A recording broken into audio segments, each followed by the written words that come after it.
मला ना या गोष्टीचा खूप कंटाळा येतो.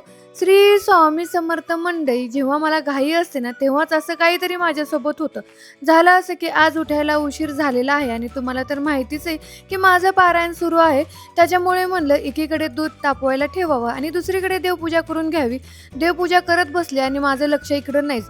त्याच्यामुळे ना दूध सगळं उतू गेलं. मग काय आता हे स्वच्छ करावं लागतं आणि हे स्वच्छ करायला ना मला खूप कंटाळा येतो. कारण 2-3 वेळेस ना धुवून घ्यावं लागतं. पटपट पण स्वच्छ होत नाही. आता इथे ना मी लिंबू पिळून घेतलं कारण साय वगैरे जी पडलेली असते ना, ते स्वच्छ निघावं यासाठी. आता एका पाण्याने काय हे स्वच्छ निघत नाही. 2-3 पाण्याने स्वच्छ धुवावं लागतं. आता सगळ्यात अगोदर दूध वगैरे जे सांडलं होतं ना, ते सगळं काढून घेतलं. त्याच्यानंतर ना आणखीन एकदा साबण लावून घासून घेतलं आणि पाणी टाकून इथे मी स्वच्छ केलेले. तर आता इथे बघा स्वच्छ झालं. याच्यामध्ये ना माझा अर्धा तास गेला आणि त्याचबरोबर इथे मला खुशूला खाऊ पण घालायचं होतं. तिचा टिफिन पण भरायचा होता आणि त्याचबरोबर नाश्त्यालाही बनवायचं होतं. चला माझ्या पाठीमागे तर घाई आहे. इथेच एंड करते. बाय.